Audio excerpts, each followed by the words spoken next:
Olá, mundo dos leigos, olá, mundo da internet, olá, mundo, sejam todos muito bem-vindos ao nosso canal. Estamos começando mais um podcast Fala Chef, direto de Jundiaí, nos estúdios da NDJ. E antes da gente apresentar a nossa convidada, eu queria agradecer imensamente a audiência do programa da semana passada, onde nós entrevistamos o repórter Darlison Dutra, lá do SBT, que hoje está apresentando o Aqui e Agora. A gente recebeu uma série de mensagens, recebemos vários comentários e o programa de hoje não vai ser diferente. E para você que está chegando agora, já se inscreve no canal, curte, compartilha, comenta, porque a gente vai trazer aqui Camila Cunha. A gente vai falar sobre marketing e ela é analista de marketing. Camila Cunha, muito bem-vinda ao nosso programa. Muito obrigada. É uma honra estar aqui agora nesse novo estúdio de vocês. Ficou muito legal, ficou sensacional, estou muito feliz. É um prazer estar aqui hoje. Maravilha. Aí a gente vai começar com a pergunta praxe. Como tudo começou? O que fez você ser essa excelente profissional de marketing? Essa história é um pouco longa, viu? Vou tentar dar uma resumida aqui pra você, porque foram muitas voltas, muito alto e baixo. Mas tudo começou quando eu tinha mais ou menos uns 9 anos, que eu tinha um tablet com uma canetinha e eu ficava fazendo algumas artes, assim, pra capa de YouTube, pra Instagram. O Instagram tinha acabado de ser lançado ainda, então você fazia algumas coisinhas assim. Aí eu fui fazer um curso de web design, fiz um curso ali quando eu tinha uns 12 anos, 9, 10 anos aí, mais ou menos. Fui fazer técnico em publicidade e propaganda pelo Luiz Rosa, aqui de Jundiaí também. Aí saí, acabei mudando de escola, quase fui fazer TI. Ainda bem que eu não fui, dei um breca ali, acabei voltando. E fui fazer publicidade e propaganda, sou formada em publicidade e propaganda, tenho especialização na planejamento estratégico de marketing. E hoje eu tô aí, trabalhando na área, depois de muitos anos, depois de usar programas que hoje em dia nem existe mais, CorelDRAW, Photoscape para fazer criação. Hoje eu tô aí trabalhando com essa área de marketing. Maravilha. E eu vi nos bastidores, você estava conversando ali com a produção, e eu estava ouvindo lá um B2B, B2C, algo assim, né? Sim. Explica um pouco melhor o que significa isso dentro do marketing. E quando a gente fala de marketing, a gente fala de dois setores diferentes, né? Na verdade são 4, mas especificamente são os 2 principais. A gente fala de B2B, então é business to business, é quando uma empresa vende para uma empresa. E eu tenho B2C, que é uma empresa que vende para o consumidor final. Então, são 2 áreas diferentes, né? Às vezes é uma indústria, uma plataforma de serviço, que é uma empresa que vende para outra empresa, que os processos são mais longos. E eu tenho uma que vende para o consumidor final, que é eu, você, as pessoas que convivem com a gente e vão fazer essa compra direto do cartão delas, por exemplo. Legal. E vamos dizer assim, na prática, como é que eu vou fazer essa pergunta para você? Quais as diferenças de mentalidade, né? Se eu consigo me expressar melhor assim, de quem faz marketing para a empresa e para o consumidor final? Olha, hoje são 2 áreas completamente diferentes, mas que elas estão cada vez mais começando a ficar mais unidas e uma está pegando algum processo de outra.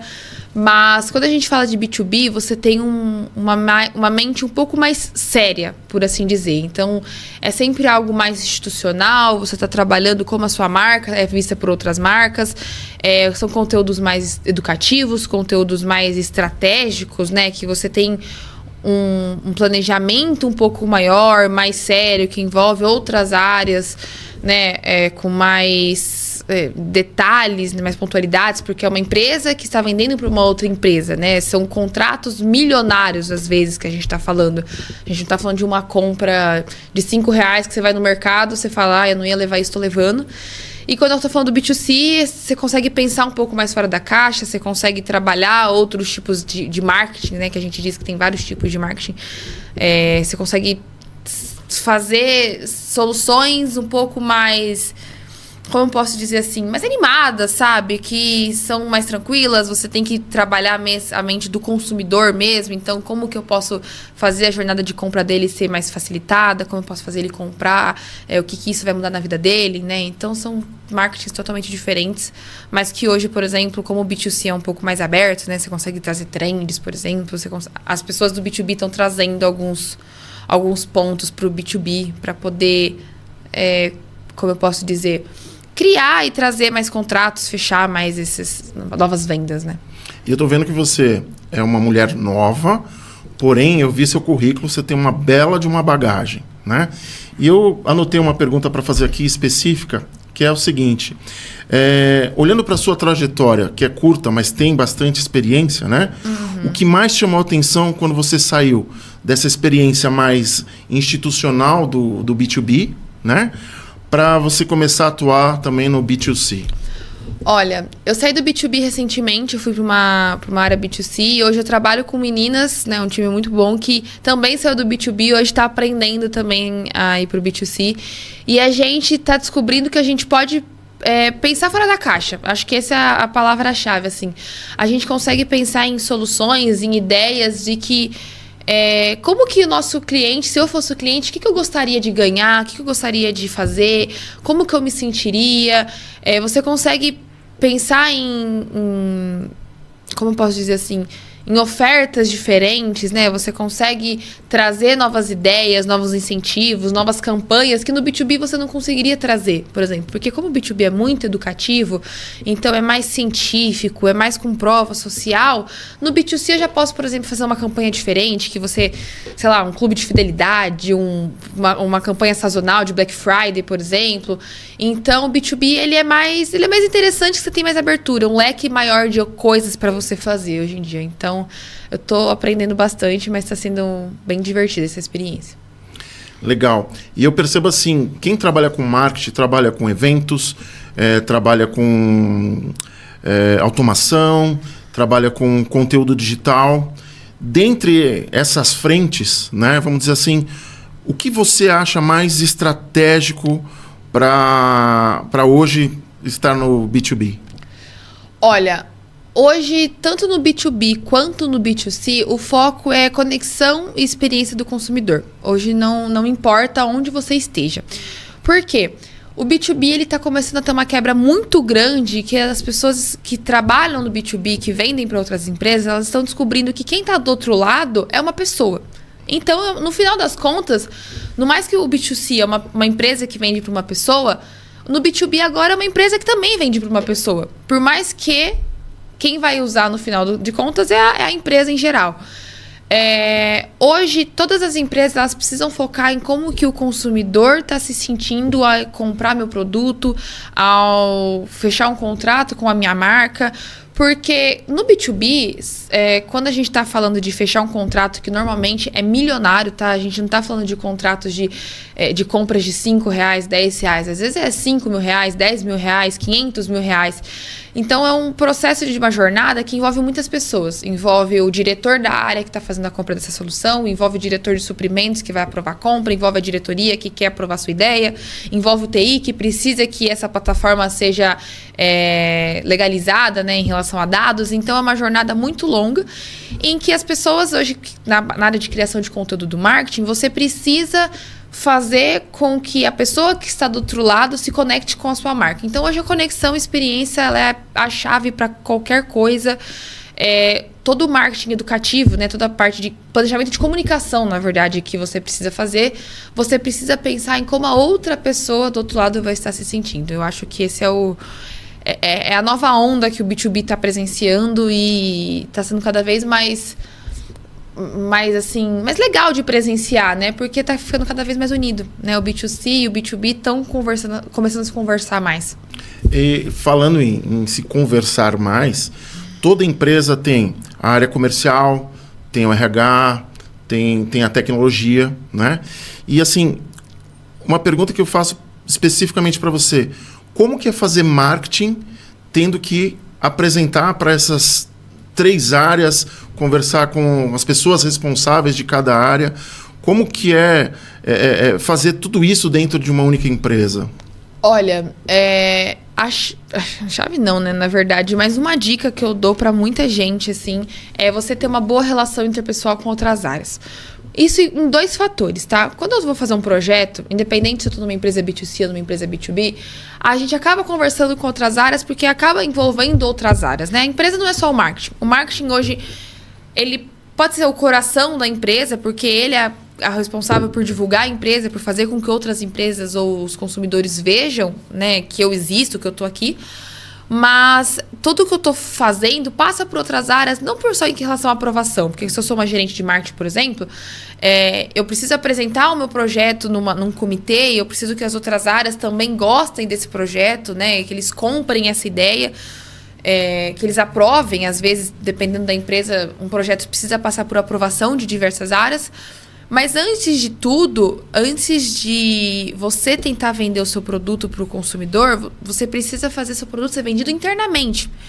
Então, toda empresa, hoje, ela tem um ponto muito forte, que é o consumidor falar bem do meu produto, né? Isso eu acho que é a base de tudo, Isso, né? Exatamente. Se você não gosta do que você está vendendo, você não vai vender para ninguém, né? Não faz sentido. Se eu não gosto de marketing, não tem porque eu vim aqui e falar bem de marketing para você. Então, quando você conversa com outras áreas, você tem essa relação e você envolve elas no projeto. Então, eu tenho um projeto que eu não vou falar, mas que a gente vai lançar aí no ano que vem. Você não vai dar o spoiler dessa vez? Não posso dar spoiler nenhum. É segredo? Segredo de Estado, assim. Segredo de Estado, mas é um projeto que a gente tá super animado para lançar. E a gente gosta de envolver as outras áreas que estão nos ajudando também com esse projeto, porque é uma forma de fazer todo mundo fazer parte desse lançamento. E quando vier no ano que vem, não só o marketing vai estar fazendo uma boa fala, não só o marketing vai estar fazendo uma boa divulgação, como, por exemplo, o cara da engenharia também vai estar gostando do que eu estou sendo lançado, né?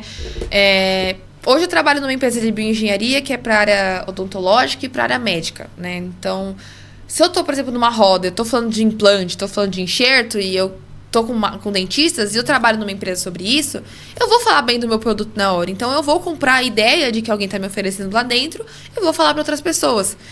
E quando a gente faz algum projeto que é muito longo, que é um projeto que é longo, né, normalmente envolve outras áreas, quando essas áreas elas estão felizes de estarem sendo inclusas nesse projeto, quando eu precisar delas principalmente para alguma coisa, e não estou falando na forma tipo, de manipulação de ninguém, mas se a logística compra a minha ideia desse projeto, na hora de expedir um produto, por exemplo, ela vai gostar de estar expedindo esse produto, porque ela vai falar, putz, eu fiz parte desse projeto, foi legal, o marketing veio aqui, a gente conversou, eu dei ideia, né?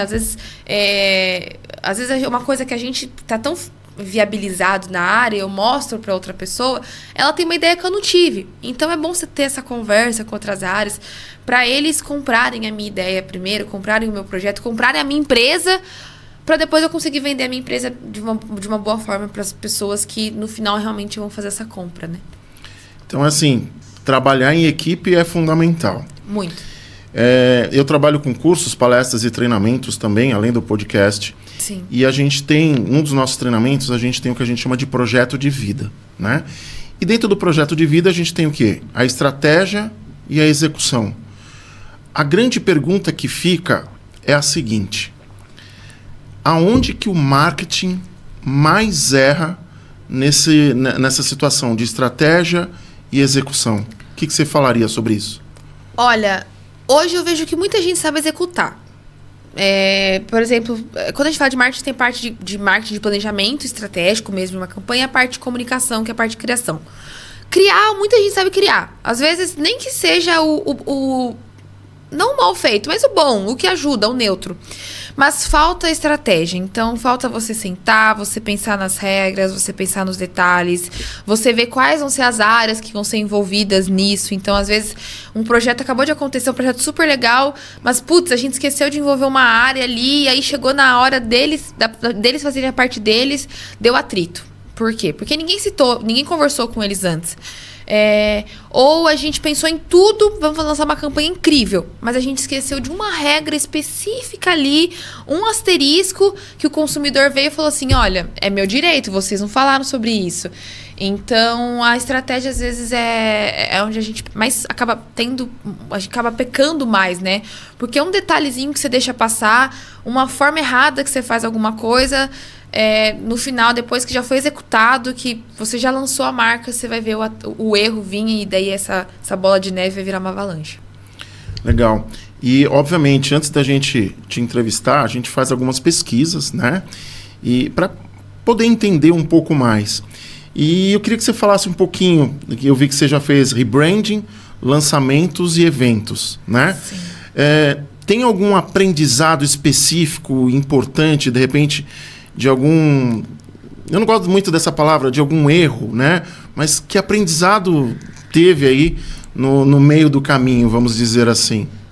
Olha, esse projeto de rebranding que eu fiz foi um projeto bem recente. Foi a primeira vez que eu liderei um projeto de ponta a ponta e foi uma marca que ela já tinha 20 anos. A gestão estava um pouco receosa de mudar essa marca, porque se você... Por exemplo, eu tô aqui, você fica 20 anos vendo o logo do Fala Chef, e aí você acostuma, né? E na hora de você lançar essa marca nova, você precisa sentar mesmo, né? E conversar e ver o que eles querem que seja mudado, o que não quer que seja mudado. E eu acho que o maior aprendizado que eu tive foi conseguir pegar esses detalhes, foi conseguir fazer a estratégia o mais detalhada possível para que eu não tivesse nenhum erro. E deu super certo, né, no final das contas. Mas eu vi que teve alguns erros. Por exemplo, eu achar que, como eu era líder do projeto, eu não tinha outras pessoas a serem consultadas. E eu esqueço que quando eu tô falando de uma marca, tô falando de uma empresa, tem outras pessoas que querem fazer parte desse projeto e, às vezes, isso vai afetar ela de alguma forma. Então, isso foi um erro que foi bom no final das contas, porque eu acabei aprendendo, né? E todo erro vira um aprendizado de certa forma. Mas eu ter esquecido de envolver, de ter colocado outras pessoas nesse projeto, né? Foi um projeto super legal, incrível. Foi 6 meses de trabalho, de cada pedacinho desse quebra-cabeça que a gente foi montando e foi construindo com uma agência também. Mas acho que o maior aprendizado foi esse. É lembrar que das próximas vezes, ver o que esse projeto vai afetar internamente e externo, né? Tudo que... Como eu posso dizer assim, eu posso resolver antes do problema vier, né? Então, me precaver, por assim dizer. Legal. E pegando esse gancho, né? Voltando um pouquinho para os meus treinamentos, tem um momento no treinamento que a gente faz o comparativo do ser humano com algumas aves. Então, a gente tem o urubu, que só reclama, tem o papagaio, que só fala, mas acaba não agindo em absolutamente nada. Tem o avestruz, que tem aquela coragem, mas na hora H... coloca a cabeça ali no buraco, né? E tem a águia que voa alto. Falando um pouco de marketing, como é que eu posso usar, de repente, aquela palavra assim? O que diferencia o famoso faz barulho, né? Para, de repente, o que gera resultado? O que você poderia falar sobre isso? Eu acho que isso volta muito na pergunta do estratégia ou execução, qual que é o erro, né? Quem veio primeiro, o ovo ou a galinha, mas... hoje tem muita comunicação que só faz barulho, porque a pessoa não sentou para analisar nada. Ela só veio, achou legal, falou, quero pôr na minha empresa, não pensou se isso daria algum retorno, não pensou, às vezes, como que isso poderia ser bem aplicado. Às vezes a ideia é muito boa, mas a aplicação foi mal feita. Então, acho que o maior erro de uma marca que só faz barulho é você realmente tentar entender se isso vale a pena ou se você só está gastando dinheiro. Né? Se o seu público está fazendo sentido, né? Se essa estratégia faz sentido para o seu público, ou se você quer publicar porque você achou legal. Acho que uma comunicação, eu vou dizer hoje um marketing, né? Que a gente brinca hoje que brasileiro nasce formado em marketing. Essas campanhas de, por exemplo, você tá aí, você vê um cara jogando água no outro, escorregando, quebrando o celular só porque estava do lado de um concerto. Isso não é um marketing, não é uma coisa que você sentou e analisou, putz, faz sentido pro meu público isso? Eles querem pegar um gancho, mas não tem um resultado eficaz, né? Só fez barulho. No final das contas, alguém se machucou, um celular foi quebrado à toa, pra algo que no final não deu resultado. Acho que deu uma engajada ali, bateu umas 10 mil curtidas e não deu mais nada. Então, acho que esse é o maior erro, estratégia. Te cortando, falando de campanhas e marketing, enfim...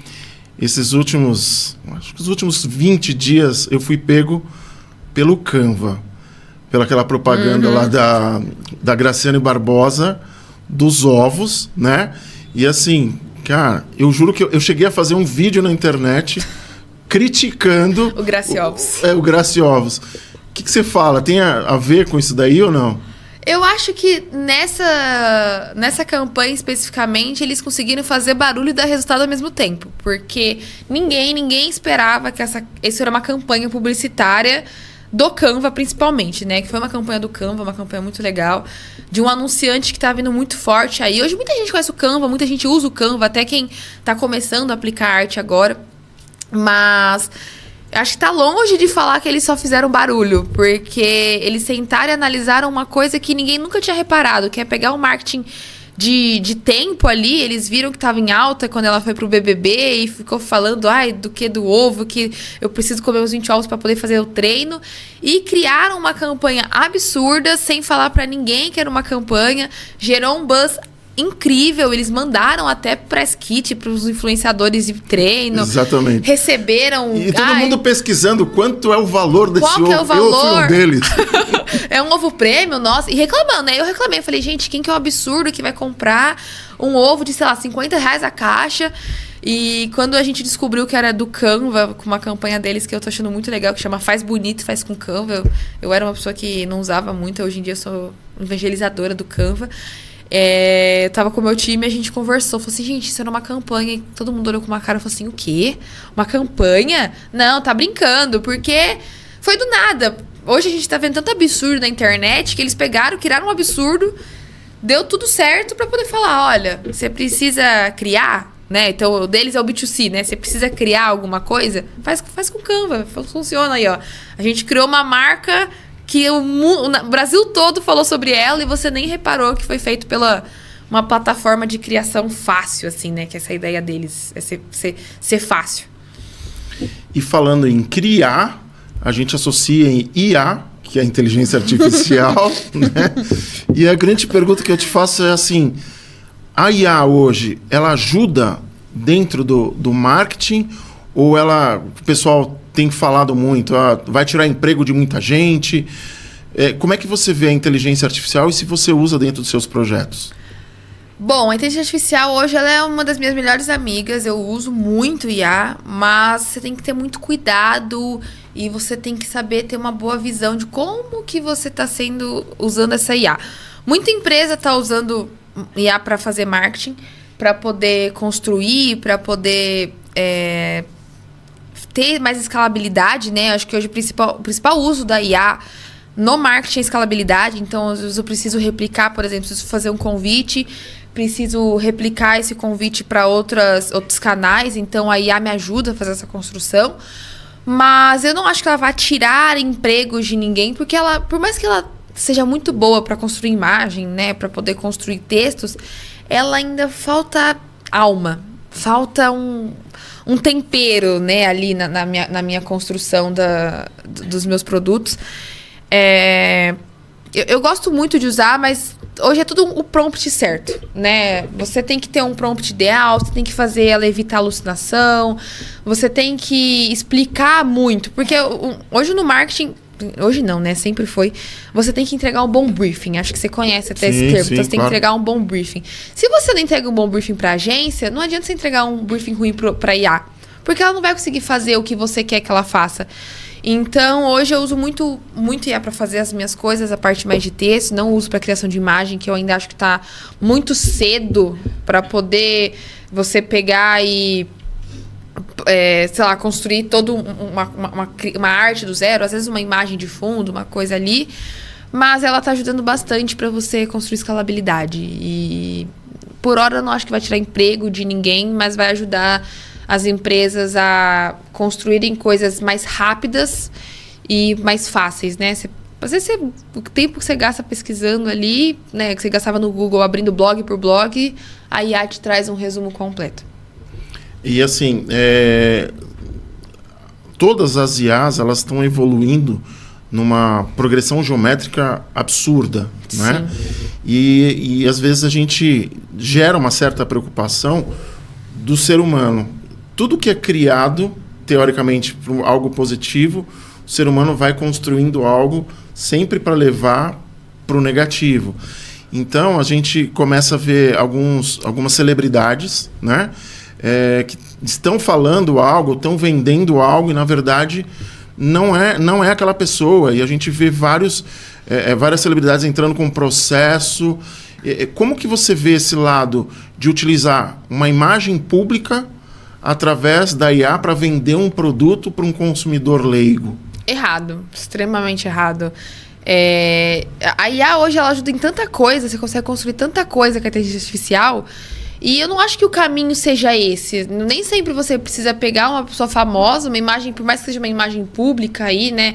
Você vai estar relacionando alguém ao seu produto, mas você pode construir outros tipos de coisa. Você podia pegar esse tempo que você está pegando uma imagem, sei lá, do Luciano Huck, fazendo ele colocar a voz, falar do meu produto. Você poderia estar falando assim, ChatGPT, Cloud, Gemini, não importa o que você use.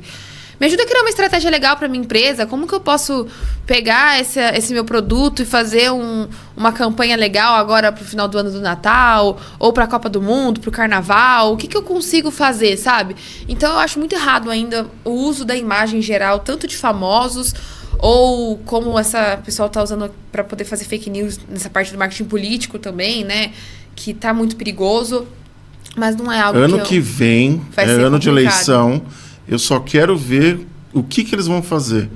Porque eles vão direcionar, não importa se é lado A, lado B, mas eles vão procurar fazer o máximo possível para prejudicar o candidato oposto, né?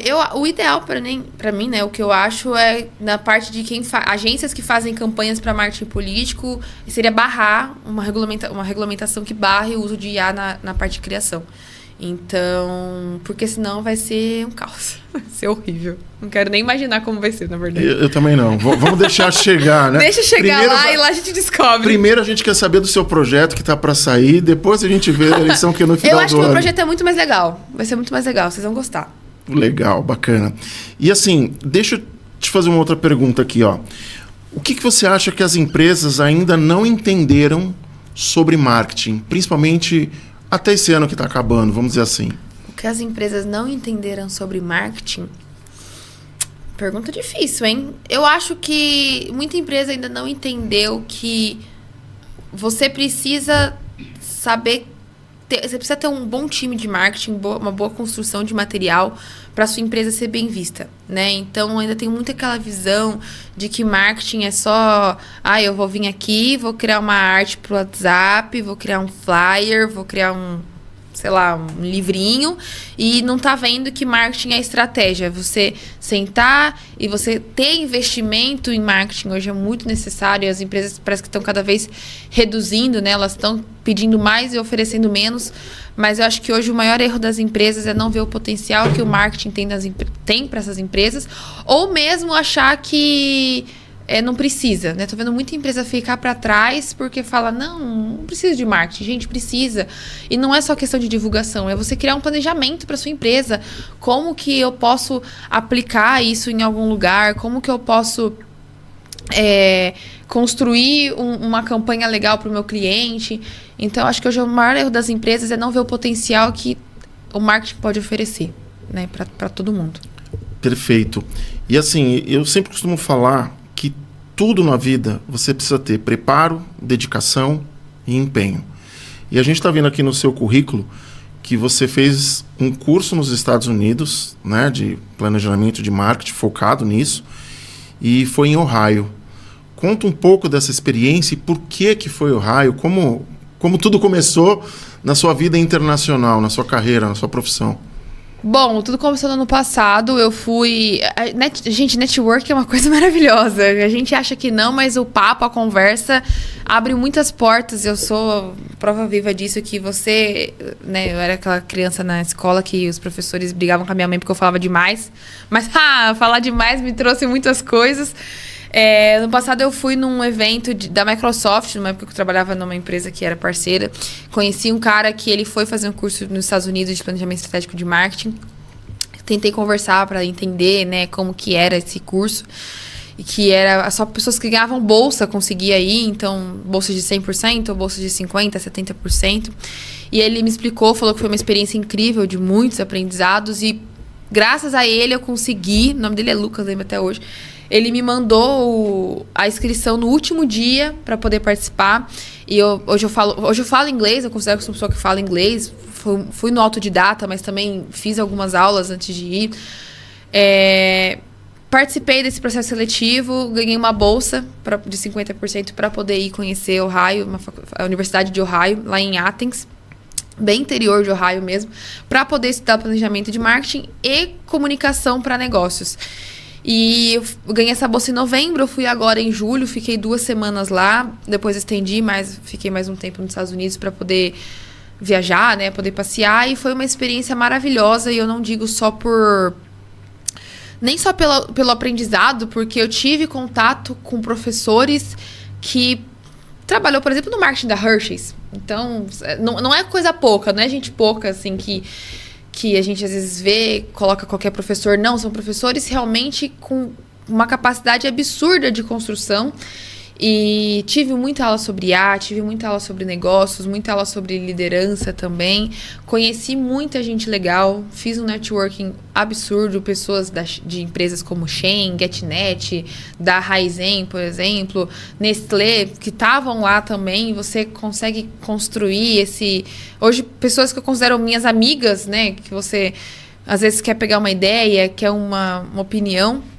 Mas eu fui pra lá, foi uma experiência, assim, incrível, sensacional, de não só estar em um país em que a publicidade é 100% do tempo, mas de ter a oportunidade de estudar numa faculdade americana, de conhecer pessoas muito boas, pessoas muito inteligentes, e voltar, assim, com uma outra visão. Eu acho que eu considero agora a Camila antes do intercâmbio e a Camila depois do intercâmbio, porque mudou minha vida. E que experiência você conseguiu trazer de lá, seja por uma aula, seja por um colega, seja pela vivência nessas 2 semanas nos Estados Unidos, para a tua carreira no dia a dia, para o trabalho que você vem executando? O que você trouxe de experiência mesmo, de aprendizado? Olha, eu trouxe muitos mesmo. Além do meu inglês, eu ter criado autoconfiança para poder falar hoje em dia, porque eu fazia algumas reuniões em inglês, eu travava muito. Hoje em dia eu sinto que eu tenho mais essa autoconfiança. Mas aulas, eu tive algumas aulas que hoje em dia, quando eu estou trabalhando em algum projeto, eu lembro, por exemplo, de avaliar cultura, de avaliar comportamento. Eu lembro de usar algum tópico de IA que eu tive um professor que explicou. Um professor, ele era muito bom. Ele já tinha dado alguns cursos, por exemplo, em faculdades assim como o MIT, e ele trouxe alguns tópicos pra gente lembrar. Então, hoje, quando eu tô trabalhando com IA, eu lembro disso, porque você acha que não, mas às vezes um detalhe pequenininho me afeta bastante nessa construção. E, principalmente, eu lembro que na época que eu fui, eu tava com muitos pensamentos sobre como estava a minha carreira, se eu tava indo bem, se tava valendo a pena, né? Às vezes, na área de marketing, por eu ser muito nova, né, eu estava na dúvida, e eu lembro de ter conversado com uma diretora. Ela trabalhou na Shein, a Raquel Arruda, e ela sentou, conversou comigo, explicou tudo que eu poderia fazer, né, dos 2 caminhos que eu poderia seguir, e graças a ela eu realmente consegui seguir o caminho de continuar na área, de ver meu próprio potencial. Eu já estou aqui, né, conversando com você, trabalhando como analista de marketing. Então, além de ter sido aprendizados de aula, eu tive muito aprendizado com outras pessoas que me ensinaram muito também. Então, quer dizer que intercâmbio, ele não é só, como eu vou dizer, só um estudo, vou passar 2 semanas. Não. É vivência, é aprendizado, principalmente nos Estados Unidos, que é o berço do marketing, né? Sim, a vivência vale muito mais do que a aula, sendo bem sincera, assim. Tinha tanta coisa que a gente vê em filme, né? Eu, principalmente, que cresci acompanhando essas coisas, você chega lá e às vezes é tudo tão real, Eu posso dizer que hoje eu voltei mais autoconfiante para poder enfrentar a vida lá fora, né? Eu acabei indo sozinha, eu voltei sozinha também. Voltei sozinha em relação à passagem, né? Avião mesmo.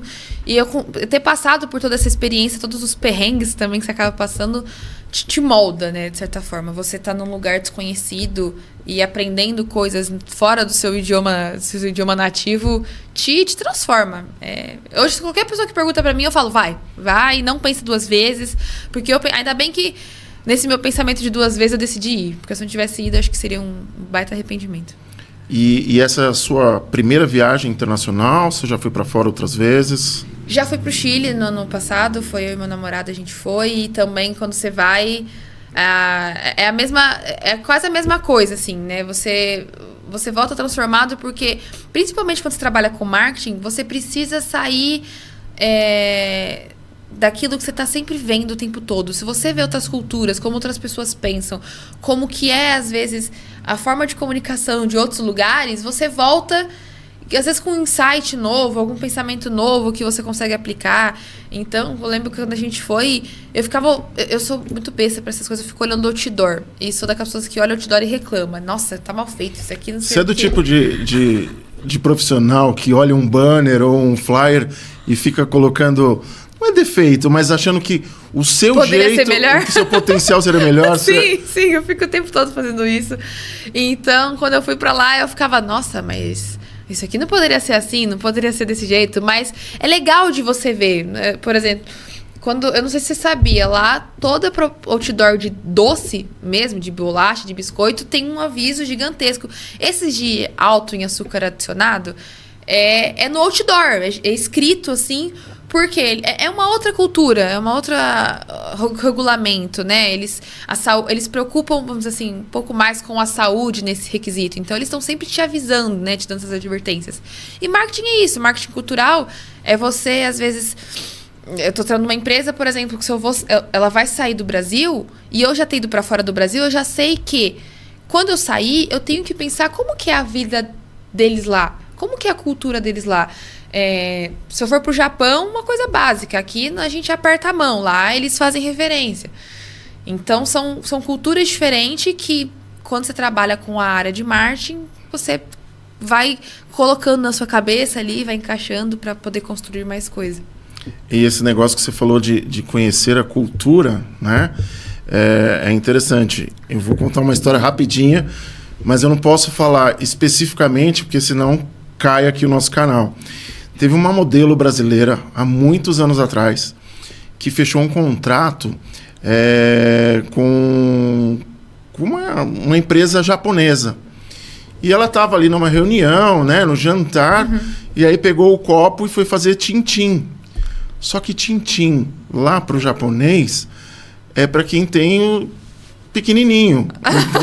Então a mesa ali inteira ficou parada do tipo, caramba, e agora? Como que vai funcionar isso, né? E aí chamaram ela de canto e ficou tudo resolvido. Mas a importância de conhecer a outra cultura é extremamente importante. E por que eu te fiz essa pergunta se você já foi para fora, né? Como que é trazer, se a gente falou há pouco sobre network, como é ter esse network internacional? Como que isso agrega para dentro da sua profissão? Olha, às vezes, quando você tem um projeto e você precisa, por exemplo, de uma dica, né, ou você quer levar seu projeto para fora, você conhecer alguém que pode ajudar volta na área, né? A comprar a sua ideia é maravilhoso. Então, eu tenho esse professor de IA que eu conheci, por exemplo. Hoje, se eu precisar de alguma ajuda para poder fazer a aplicação de inteligência artificial na minha empresa, eu ter esse contato com ele, ter essa ajuda, eu já consigo construir um repertório inteiro de ideias e de regras, critérios para eu poder trazer para minha empresa. Porque é uma pessoa que está lá fora, tem mais contato, né? A IA hoje está um pouco mais forte lá fora do que está no Brasil ainda, né? Então, tem bastante coisa ainda por vir. Mas você ter esse contato te ajuda a abrir a mente. Não abrir a mente, mas abrir portas. Acho que principalmente por isso. Se você precisar lançar um projeto e você ter alguém que já esteja lá fora e consiga comprar essa sua ideia, você já tem meio caminho andado, né? Contato é tudo hoje em dia. E isso é perfeito. E a gente vê que você é uma profissional extremamente determinada, uma profissional que tem foco, que tem objetivo. Obrigada. E a pergunta que eu quero fazer para ti, como você enxerga a Camila daqui 5 anos? Aonde ela vai estar? O que ela vai estar fazendo? Quais são os planos, os sonhos, os propósitos dessa garota tão nova, mas com uma experiência incrível que a gente está vendo aqui no programa? Bom, obrigada. Fico até sem graça quando ficou me elogiando dessa forma. Mas meu planejamento para nos próximos 5 anos continua, né, sendo viajar para conhecer novas culturas, conhecer novos lugares. Hoje eu comecei a fazer especialização, pós-graduação em gestão de marketing, então vejo mais para frente, né? Não logo daqui 5 anos, porque eu acho que tenho muita carreira para construir ainda, mas conseguir ter essa visão já de liderança, essa visão de time, né? E eu pretendo ter já muitos projetos por aí, já poder vir falar aqui que o projeto desse ano deu certo e que daqui 5 anos já vai estar vindo um maior. Poder ter a oportunidade de conversar com mentes maravilhosas, com mentes brilhantes que a gente tem aí no marketing. Gravar mais podcasts, né? Poder falar mais sobre o que eu penso do marketing hoje em dia, como que está sendo o mercado. Mas, principalmente, eu acho que meu foco daqui 5 anos é continuar ensinando outras pessoas como aplicar marketing nas pequenas empresas ou nessa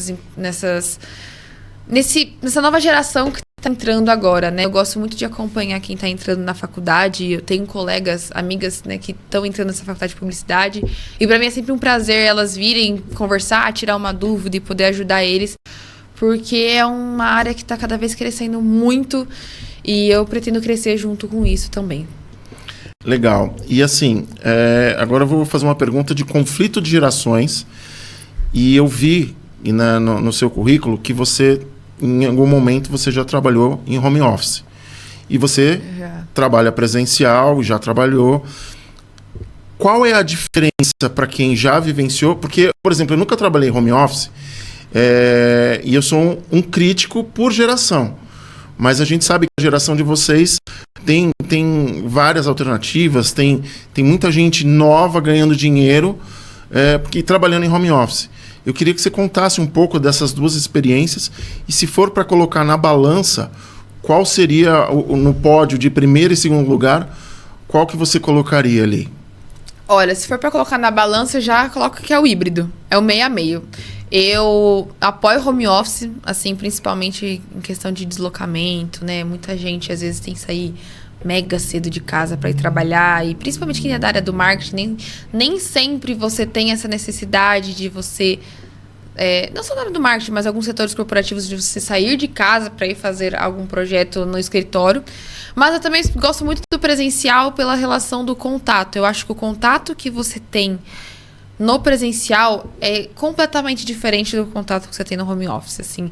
Eu saí do home office, eu gostava de trabalhar em relação à questão de qualidade de vida mesmo, de você conseguir ter um pouco mais desse ócio, né? Que o ócio criativo é a melhor coisa que tem. Às vezes você não precisa estar pensando em nada para você conseguir pensar na criação. Isso é muito bom. Mas no presencial, em relação a evento, em relação a projeto, em relação a novas ideias, é absurdo. Porque você tá na ligação e você não vê a pessoa às vezes, ou tá com a câmera ligada, é muito diferente de você tá sentado do lado dela, você pegar alguma coisa na mão e você falar, nossa, putz, pensei numa ideia aqui agora, e se já começar a construir, você não precisa ter essa, eu vou marcar uma reunião pra gente falar. Porque às vezes no presencial a ideia vem do nada, né? O projeto que a gente vai lançar no ano que vem, ele veio de uma conversa do RD Summit, 9 horas da manhã, que a gente virou e falou assim, aí, como foi? Foi isso, eu aprendi sobre microalegria. Nossa, microalegria, nossa, a gente pode fazer isso, vamos lançar isso. O que é microalegria? Microalegria hoje é você, é o seu consumidor ter essas pequenininhas alegrias mesmo quando ele vai comprar o seu produto. Então... Tem algo ligado ao emocional? Total, é totalmente ligado ao emocional. Hoje todos os consumidores estão mais emocionais com sua marca. Então eu poderia, sei lá, comprei um copo, ou eu poderia comprar um copo e, nossa, você ganhou um cheirinho para você colocar, sei lá, em algum lugar na sua mesa, para quando a pessoa vir tomar um café com você ganhou uma vela, ou você ganhou um brinde. Então são pequenas alegrias que a pessoa pode ir ganhando quando ela compra o seu produto, que já faz ela ter uma conexão maior com a sua marca, sabe? Então são coisas, por exemplo, que só o presencial trouxe desse pensamento. Mas acho que hoje o híbrido, para mim, é o clássico. Porque às vezes você precisa estar sozinho para conseguir trabalhar também, principalmente na área de criação. Às vezes você não quer conversar, você só precisa pôr seu fone ali e pensar. Né? E às vezes o pensamento sozinho é a melhor coisa que tem. Você valorizar a sua própria companhia, para quem trabalha com marketing, é essencial. Legal. E eu vi também aqui no teu currículo que você fez curso, né? Um treinamento de inteligência emocional você fez cursos de programação neurolinguística. O que isso agregou? O que isso te ajudou no seu profissional hoje? Lidar com as pessoas. Hoje eu já falo isso muito para as pessoas nas empresas. Eu vou até aplicar uma dinâmica, graças a esse curso que eu fiz. Você faz palestra também, né? Já apliquei palestra. Hoje em dia eu estou mais parada, mas já apliquei também palestra de metas e sonhos, objetivos para várias pessoas. Acho que mais de 40, 60 pessoas, né? Foram alguns treinamentos. Mas eu consegui lidar com as minhas emoções, principalmente no corporativo, é a melhor coisa que tem, né? Você saber lidar com o momento que você está feliz, lidar no momento que tem atrito ali, você não piorar essa fricção, né? Então, você ter essa inteligência emocional para conseguir fazer um projeto, porque nem sempre você vai escutar um sim. Nem sempre o outro vai gostar da sua ideia, nem sempre a situação vai estar 100% boa. As pessoas são humanas, elas têm sentimento, né? Mas você não consegue controlar o que o outro fala, mas você consegue controlar o que você está sentindo, a forma como você age, a forma como você pensa. Então, ter feito esse treinamento de inteligência emocional, de PNL, né? Tudo é comportamento hoje em dia. Eu acho que no marketing você entender o comportamento do consumidor, você entender como aplicar o que você faz hoje para o consumidor, ver qual que é a jornada dele. PNL é perfeito, é um curso que eu indico para todo mundo. Mas a parte principalmente de inteligência emocional, você saber lidar com isso mesmo. Então, para mim, foi a virada de chave aí que eu tive depois que eu fiz o treinamento. Minha amiga, gostaria que você deixasse as suas considerações finais. Foi um prazer te receber aqui. E eu queria que você falasse também para esse pessoal que está começando agora, que tipo de dica você daria para quem tá para entrar na faculdade, tá para prestar um vestibular, mas não sabe o direcionamento? Bom, o prazer é meu por estar aqui. Fico muito feliz de ter sido uma das primeiras convidadas a conhecer esse novo estúdio de vocês. A dica que eu dou é estuda bastante, pesquisa bastante coisa, sai do comum, sai do que a sua faculdade fala. Às vezes a gente tem professores muito bons, eu tive professores muito bons, mas a gente precisa pesquisar por conta própria. Então, participe de projeto, vá criar coisas sem ter necessidade, sem ter uma finalidade, né? Só por criar. E se alguém quiser conversar comigo, meu contato é @CamilaCunhaX ou a Camila do Marketing pelo Instagram, e também meu LinkedIn é Camila Cunha Nascimento. Estou sempre lá disponível para poder conversar, bater um papo sobre isso também, dar algumas dicas no que eu puder ajudar também, né? Maravilha, minha amiga. Mais uma vez, muito obrigado. Eu que agradeço. E chegamos ao final de mais um programa podcast Fala Chefe.